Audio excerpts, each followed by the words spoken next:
Bonjour à toutes et à tous, j'espère que vous allez bien ce mercredi ensoleillé. Alors deuxième vidéo, je vais vous présenter ma collection de jeux PlayStation 2. Ceci, c'est la première partie parce qu'il me reste encore plein de jeux PS2 juste à côté de moi. Comme ça, là, vous voyez un petit peu ce qui vous restera à vous présenter. En première partie, comme ça ce sera pas trop galère, vous les présenter un à un. Alors la PlayStation 2, c'est une magnifique console, je crois que sa ludothèque est encore plus impressionnante que celle de la première PlayStation. Donc il n'y avait pas photo, c'est la première console que j'ai choisie entre la Xbox et la Dreamcast, deux consoles que je n'ai toujours pas. Alors, qu'est-ce que je vous propose en PlayStation 2? Alors, on va commencer par du comics Marvel et DC, du Spider-Man 1 et 2, ils sont tous les deux excellents, de Punisher je ne l'ai toujours pas joué. On a du Marvel, encore du Spider-Man, X-Men Next Dimension, en fait c'est un jeu de baston, mais je vous le dis tout de suite, sa jouabilité est exécrable, franchement c'est pure galère d'y jouer. X-Men Legends 2, l'avènement d'Apocalypse. Alors je suis en train d'y jouer et je dois dire que ce jeu est génial. Le côté RPG, la montée en expérience, la possibilité d'incarner les mutants du professeur Xavier et de la confrérie de Magneto, c'est un pur bonheur. Donc tous les deux s'associent pour contrer Apocalypse. De Hulk, lui aussi il est excellent ce jeu. Le seul jeu d'ici que je possède, Batman. Ensuite on va rentrer dans l'univers des mangas et animés, du Yu-Gi-Oh!, Naruto, DBZ. J'aime pas trop le premier Budokai, mais après ça ira mieux, le 2, le 3, et après... Et où est-ce que j'ai mis? Ah, ils sont au-dessus, ok. Shaman King, je crois que c'est le seul qui soit sorti sur PS2 en Europe. One Piece, rien d'exceptionnel. Senseiya, les Chevaliers Zodiac, le Sanctuaire et Hades. Bon, ok, ils sont pas très beaux, ils sont pas très agréables à jouer, enfin, ça dépend. Moi, je trouve que ça peut aller niveau jouabilité, même si on est loin d'un DBZ Budokai Tenkaichi avec les 6-7 jauges de vie pour prolonger le plaisir. Robotech, oui, Robotech, c'est un manga et un animé, c'est pas très connu en Europe, plus au Japon. DBZ Budokai Tenkaichi 1, 2 et 3, que j'adore les trois.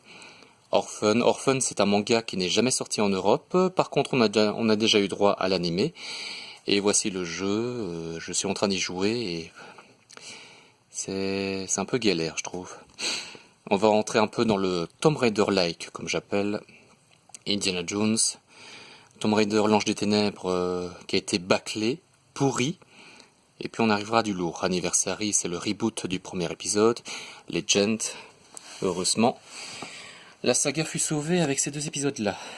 Ensuite, les Lego, on a Star Wars 2, la trilogie originale. Star Wars, le jeu vidéo, c'est les épisodes 1, 2 et 3. De l'Indiana Jones. Maintenant Harry Potter, le 1, le 2, le 3, le 4, le 5 et la Coupe du Monde de Quidditch. En jeu de baston, on a Bloody Roar 4. Il y a deux épisodes sur PS2, le 3 et le 4. En fait, c'est un jeu où tu as la possibilité de te transformer en monstre. Ça peut être un tigre, un lion, un lapin. Oui, il y a aussi un lapin dans le jeu, ouais, pourquoi pas. Ensuite, du crossover, Marvel vs Capcom 2 et Capcom vs SNK 2.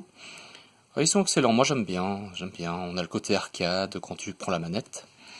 Soul Calibur 2 avec Heihachi en personnage invité. En fait, tu avais trois versions de Soul Calibur 2. Sur Xbox, c'était Spawn. Sur PlayStation 2, c'était Heihachi. Et sur GameCube, c'était Link. Je crois que le meilleur personnage, c'est Link. Puis c'est Spawn et puis c'est Heihachi. Je ne comprends pas pourquoi ils ont mis Heihachi dans cette version. Franchement, il n'a rien à faire là. Soul Calibur 3. Son mode histoire, oui. J'ai un peu de mal à le finir ce jeu, franchement. Celui-là, il va parler... aux personnes qui ont déjà joué à la version arcade, Neo Geo, Super Nintendo, World Heroes Anthology. Alors celui-là, je ne connaissais pas son existence jusqu'à ce que je tombe dessus dans ma boutique, dans une de mes boutiques préférées. Alors ça reprend... Attendez, je vais regarder un peu. Désolé, je renifle comme un porc. En fait, c'est un jeu en baston 2D...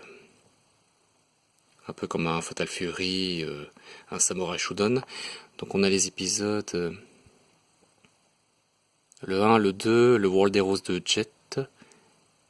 Voilà, Donc on a 3 épisodes. Ok, bon je vais le remettre au-dessus. C'est une compilation à avoir. Tekken Tag Tournament, le 4 et le 5. On a Street Fighter EX3, donc en 3D, toujours dans la partie EX, avec des personnages comme Skullomania, Darun Maista, Sharon, Area. Et bien sûr les traditionnels Ryu, Ken, Chun-Li. Pardon. Virtua Fighter 4 Evolution, c'est un jeu où tu es obligé d'aller en mode entraînement pour perfectionner tes techniques. Des Dead or Alive 2, de la baston, des boops, tout ce qu'on rêve quoi. Guilty Gear X, maintenant du Mortal Kombat, Armageddon, Shaolin Monks, Deadly Aliens, Mystification, un petit jeu de baston sur les Tortues Ninja. Ensuite, la saga King of Fighters de Orochi Saga, c'est les épisodes 94, 95, 96, 97 et 98. 98 que j'ai en double. Un peu de 3D avec King of Fighters Maximum Impact 1 et 2. Ah oui, World Heroes, là j'avais mis au-dessus. Les autres épisodes 2000, 2001, 2002, 2003 et le 11. Star Wars. Et oui, il y a eu une première version de Star Wars Battlefront sur PS2 avant qu'il débarque sur PS4. Le pouvoir de la force, eh bien, c'est un épisode inédit. Entre les épisodes 3 et 4, le Seigneur Vador, son Altesse Sérénissime, a eu un apprenti. Et donc on va suivre la quête de cet apprenti. La revanche des Sith. Ici un peu dans le domaine, dans le monde du GTA-like, Yakuza 1 et 2.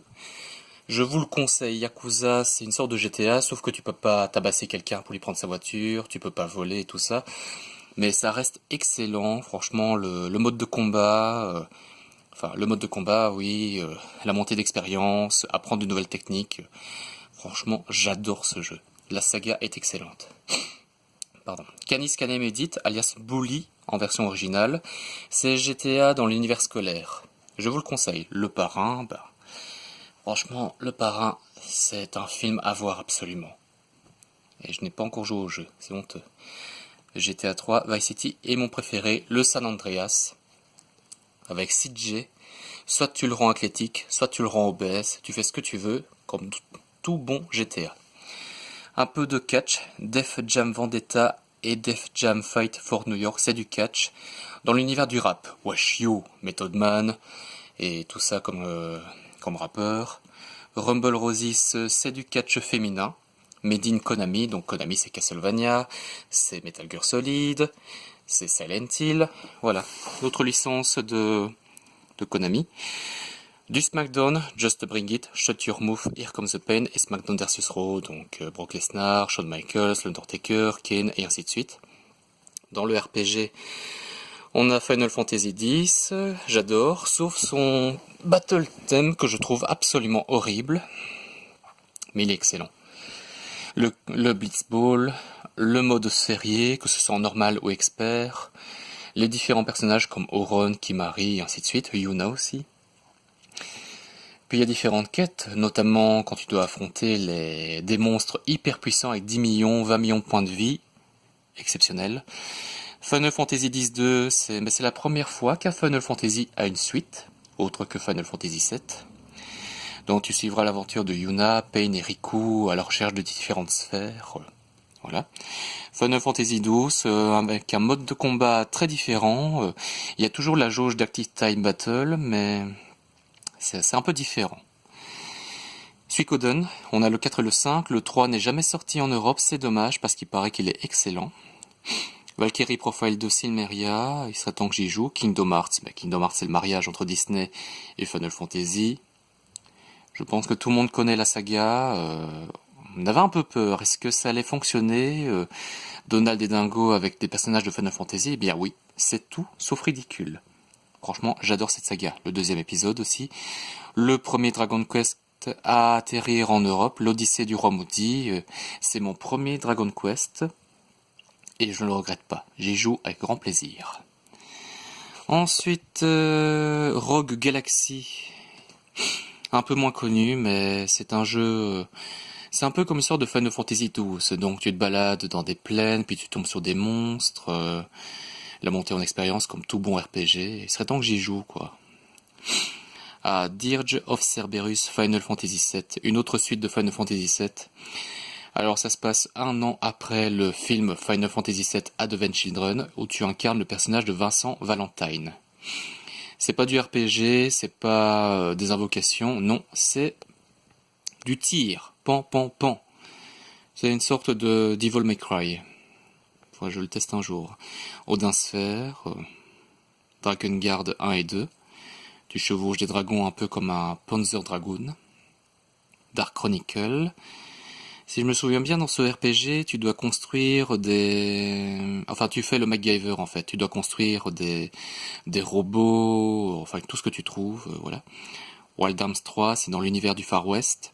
Star Ocean Till the End of Time, voilà. Baldur's Gate, Dark Alliance 1 et 2. Breath of Fire, Dragon Carter, c'est le 5e épisode de Breath of Fire. Et maintenant du Resident Evil, le Code Veronica X. Le 4, c'est le seul que j'ai terminé de Resident Evil.